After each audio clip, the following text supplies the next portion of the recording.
Hello, my name is Macsen, and welcome to my Sid Meier's Civilization 5 Brave New World Let's Play on my YouTube channel Celtic Gamer. So let's quickly get straight into the action. I've actually pre-selected a load of these options. I'm going to risk playing Immortal. I normally play Immortal when I'm not trying to beat the deity level, and I probably should lower the difficulty to Emperor because it's a new expansion pack, but what the hell, I'll play Immortal and risk it. See if I can win. The civilization I'm going to be playing is the Arabian civilization. It's not actually a new civilization in this expansion pack, but it is one of only two civilizations that have had their unique ability changed, the other being France. I'm going to be playing on a Fractal map, standard settings, standard game speed. I'm actually probably going to do another video, an expanded options and intro video, if you'd like to see that. I might leave a link in the annotations. So it's probably a good idea to leave the annotations on during this Let's Play. If I forget something, I actually tend to leave a note about it in the annotations. The civilizations, I've actually picked 5 civilizations. All of them are new civilizations. The Indonesians, Portuguese, Zulu, Brazilians and Polish. So if I've left out a civilization you'd really wanted to see, there's still a small chance that they might be in the game because there are 2 left random. So I think that's enough explaining what options I'm using. So let's get started. I'm actually going to be quiet during the intro. There's a bit of talking about the Arabian civilization. If my sound settings are too loud or not loud enough, please leave me a comment. And right, let's start the game.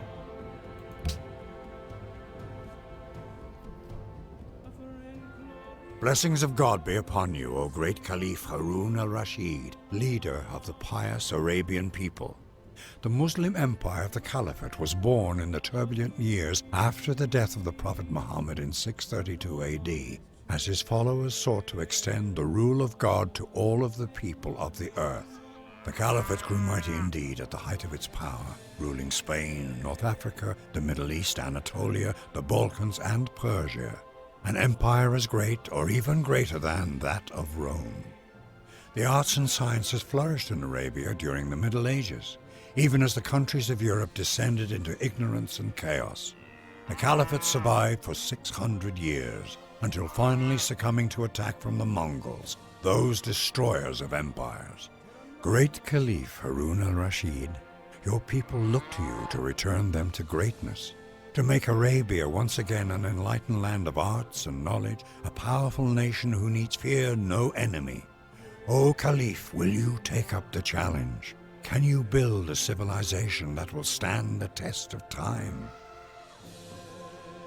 So let's get started then. I will come to the Arabian unique ability and its unique units and improvement in a second. I shall just save the game and I'll be back in a second. Okay, so let's take a look at the Arabian special ability. Right, the Arabian special ability is Ships of the Desert. Caravans gain 50% extended range. Your trade routes spread the home city's religion twice as effectively, and oil resources are doubled. Caravans are basically part of the new trading feature, and they are the land trading part of that feature. The other are cargo ships. Trade routes now spread religion via... religion can be traded via trade. And the Arabians are particularly good at that. So, for example, you could set up trade routes with distant civilizations or distant city-states and spread your religion via that way, and very effectively in the Arabian civilization case. And oil resources being doubled, that means that you're highly likely to have the potential for making lots of tanks, fighters and bombers later on in the game. The unique unit is the Camel Archer. It doesn't look like it's been changed at all since Gods and Kings, but it was an amazing unit before anyway. Probably Kashyyyk would be better because it's got a better speed, but it's still capable of moving, then shooting, then moving again, which is so useful. You can attack cities and units and get out of trouble very easily by using that 4 movement. And the bazaar, one of the best unique improvements in the game. It provides 1 extra copy of each improved luxury resource near the city, so that's great for trading. Each source of oil and each oasis provides +2 gold. Gold is now very scarce on the map because rivers no longer produce gold, or coastal tiles no longer produce gold unless they have an actual, say, fish or clams on that tile. So that's hugely useful. Trade routes other players make to a city with a bazaar generate an extra 2 gold for the city owner, and the trade route owner gains an additional 1 gold for the trade route. So it's basically all about gold, the bazaar I should say.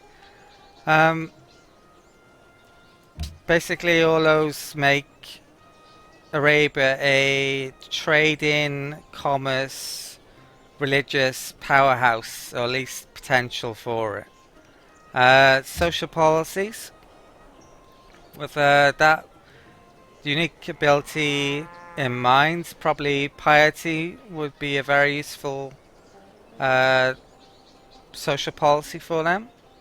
And the commerce social policy as well would probably be pretty useful. But depending on which victory condition we go for later on, will mainly depend which social policies I go for.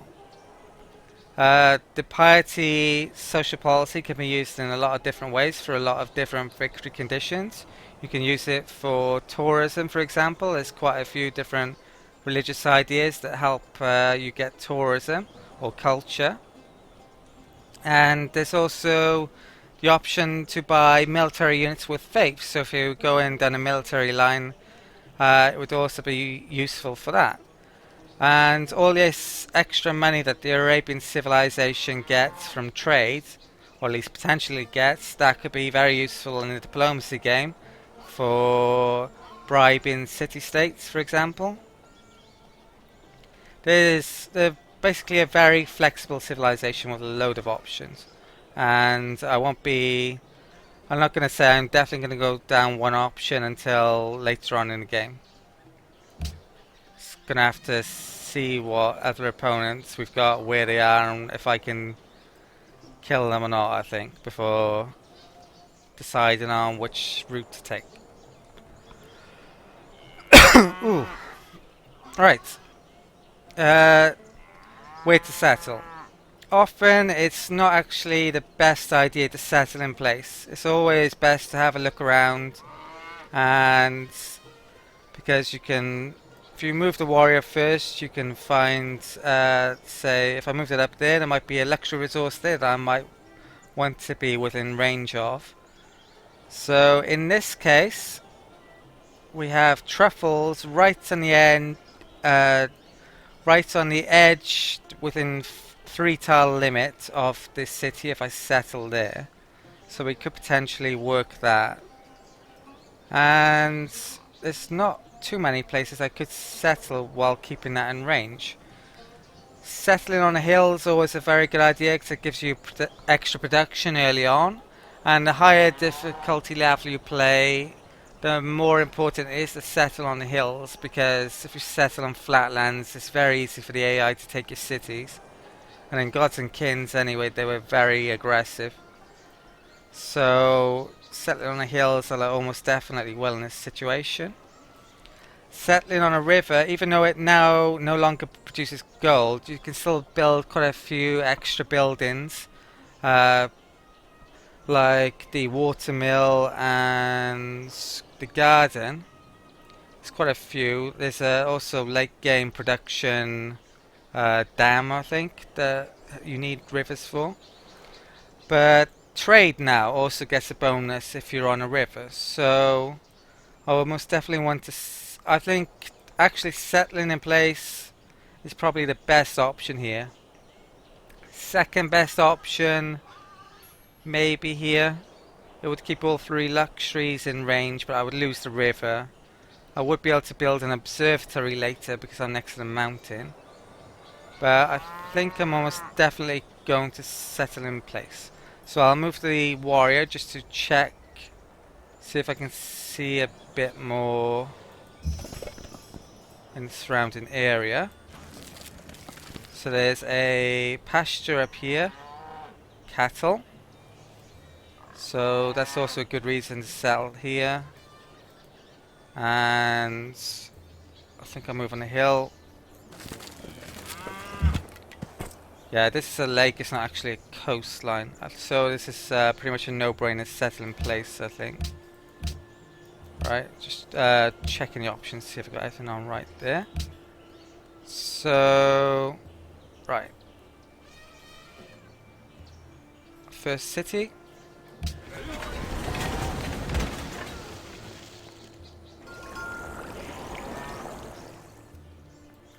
The first technology, I think we should go for pottery because it has the shrine.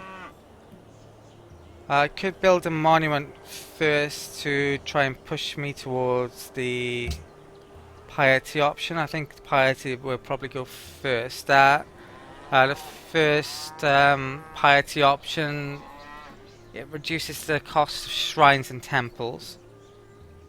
So I'm not really sure which order I should do things, but I think I will go pottery first anyway. Right, now's the case of building a monument or a scout probably. One of the good things about civilization is there's not really a right answer all the time for what units or building you should build first. I often build 2 scouts in a row, but sometimes building a monument first might be the best option, or even a worker. And there's some civilizations, even like the Aztecs, where you might want to build their unique unit, which is a warrior replacement for your first unit selection. So mine would be 8 turns, scout 5. I'll go for double scout. Or 1 scout, maybe a monument, I think, and then we'll build the shrine. Cheap shrine after getting. So it's 26 turns it is. You know what? I'm actually going to build a monument. So I want that cheap shrine. Okay. Right, it's time to start getting through some turns. So let's get a move on and next turn. Because this is a fractal map, there's quite a few different scenarios for how many civilizations could be on this landmass. Could be just myself, or it could be potentially it could end up being like a Pangea map. It's one of the reasons why I like playing on a Fractal, because you never really know what type of game you're going to get.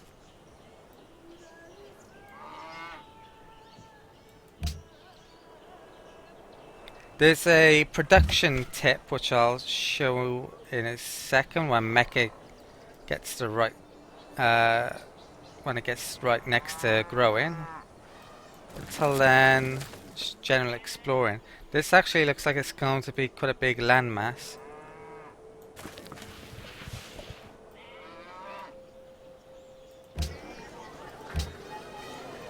Right, that's on the right tile.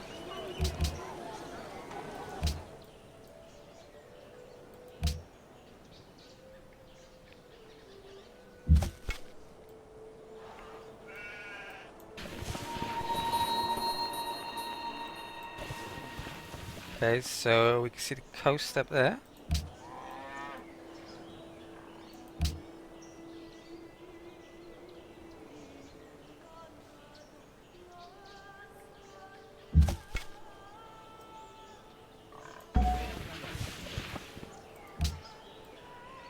Right, I shall now show you a really useful production tip that many of you might not know of. Basically, when you lock down tiles, all your city's tiles, just before your city grows, you can gain a bit of extra production of gold on the turn it grows.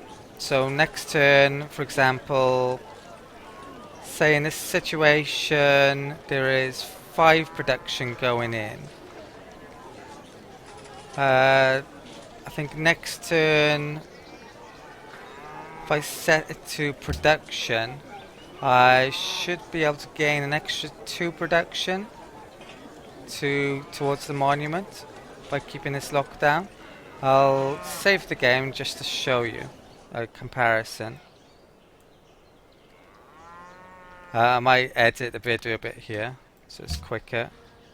Okay, so if I press end next turn, the production should be 27 in Mecca, and the food allowance should always be 0, no matter when it carries over, unless you have a granary, basically, no matter what happens.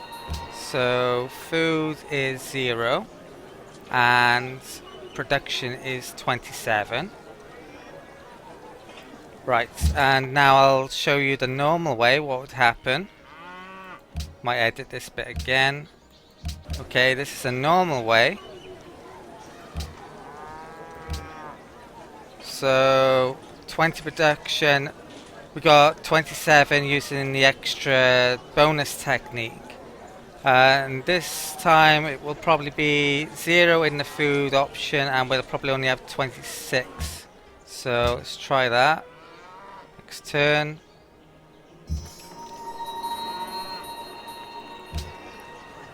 So yeah, 26 progress and food is 0.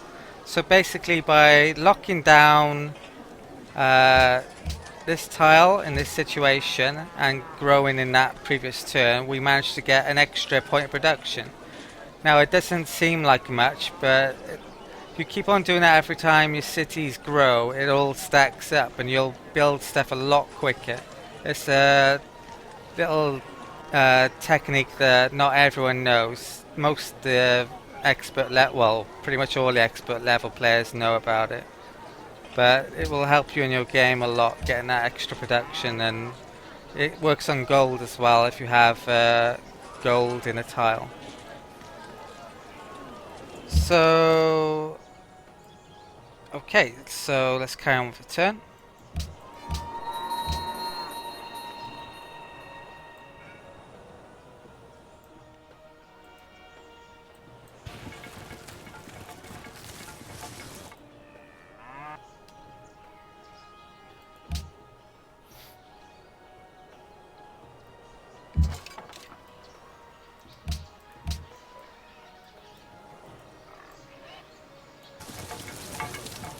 So it looks like sites up here might be good for colonizing later on.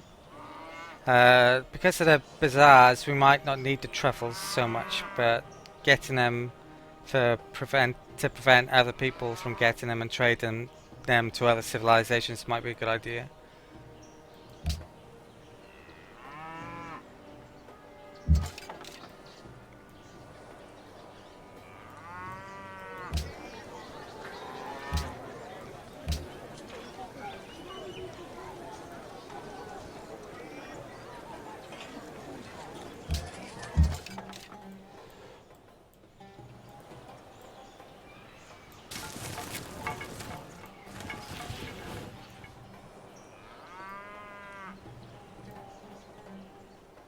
Okay, so we get a monument next turn. Ooh. Hangadak tokito, hinarpakan mahawiryo, kacah modo. Ring no swan toro.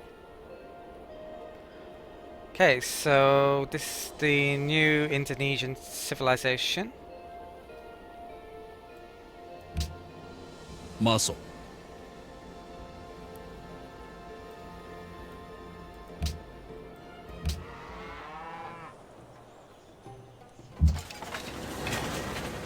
This check is check what their civilization has.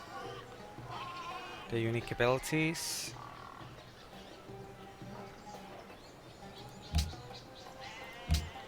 So, Spice Islanders, first 3 cities founded on continents other than where Indonesia started, each provide 2 unique luxury resources and can never be raised. So that's potentially pretty good, but on a lot of maps that's not going to be too useful. On a Fractal map that could be very useful though for them. They've got swordsman replacement. So they get a unique bonus, I think, every so often.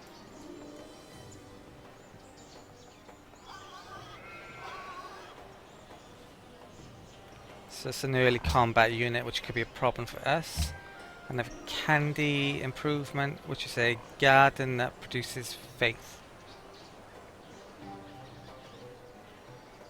I think that's the extent of the... Yeah, extra faith for each religious follower as well, of a different religion. So they could be a problem next to it, being next to us actually, if they go after religion. So I might have to watch out for that. That scout seemed to come out from out west, I think.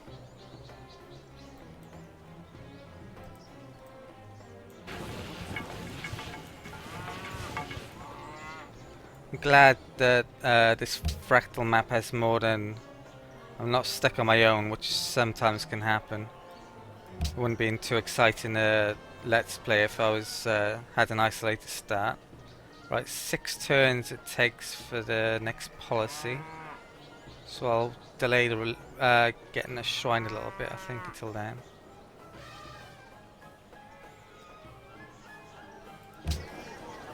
And before I forget, lock these down, I think.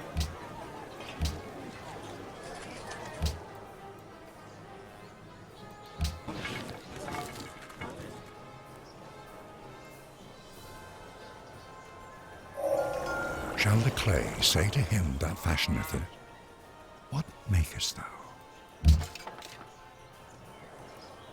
thou? Granary's not super useful around here.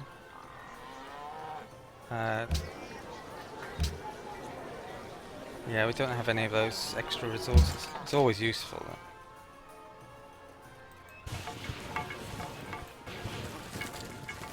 There's a city-state down there. Wittenberg, that's a religious one. That's just very useful for us. Getting a religion. I think it's a religious one unless it's changed. Right, so which tech next? There's a load of hills which we need to work. That's trapping and that's trapping. Trapping's not actually that great of a luxury usually. It's quite out of the way of what you would normally go for, like mining and writing and so on. It's animal husbandry. Could get.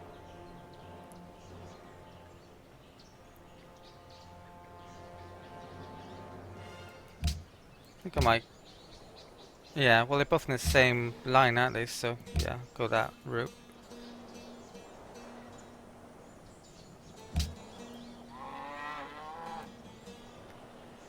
Right, next turn. And we've got gold over here, slightly out of range. City by here might be a good idea. It's on a hill next to a river.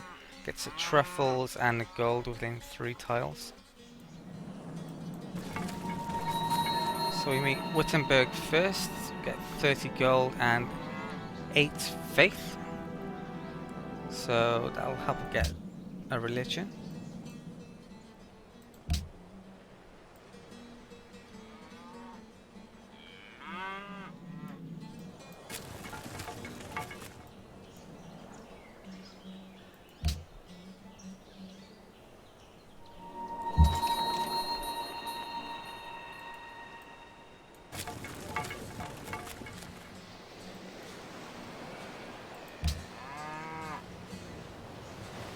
They could be an early caravan destination potentially.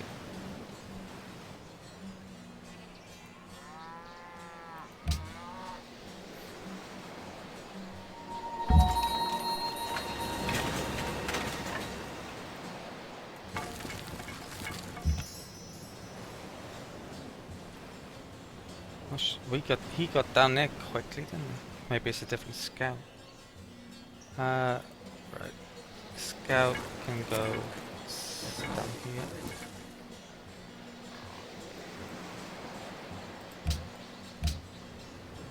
Right, what next?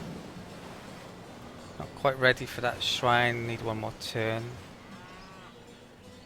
Put point into the scout, I think. This looks like potentially quite a big landmass. I think the Indonesians might have nabbed quite a few of the ruins already, sadly though, so I'm not sure how useful the scout's going to be, but exploring's important anyway. Right, someone's founded a pantheon. That's a bit of a shame. Indonesia has started worshipping a pantheon of gods. They've chosen the belief god of war gain 4 faith if you win a battle within 4 tiles of your city. That's quite an unusual one for the AI to take. Don't see that too often. So going to war with them might not be, would potentially help them.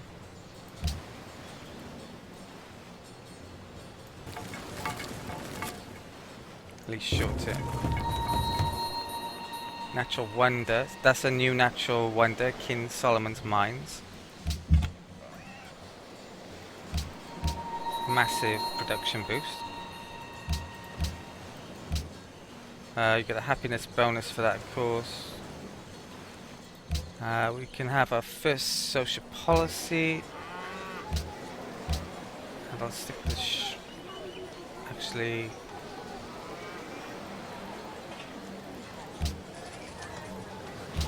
Right, first social policy, I should go piety. So shrines and temples in half the usual time.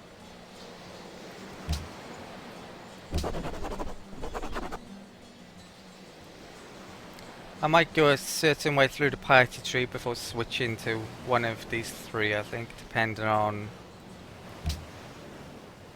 where the Indonesians are mainly, and how much territory I can get.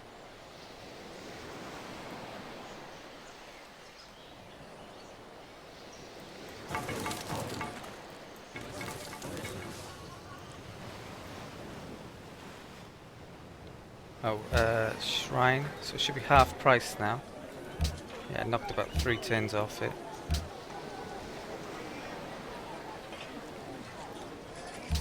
We need 15 to get Pantheon, unless someone gets it before us. It was 10 before Indonesia beat us.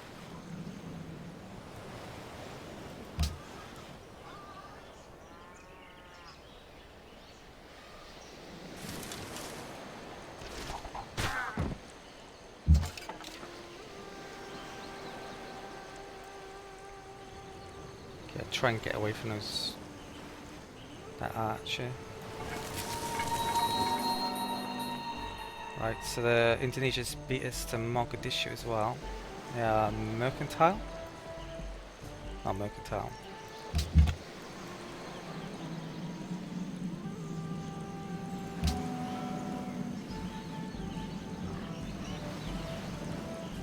Maritime, that's the one I'm thinking of. So Scout did get another ruin, good. The Indonesians haven't explored everywhere then.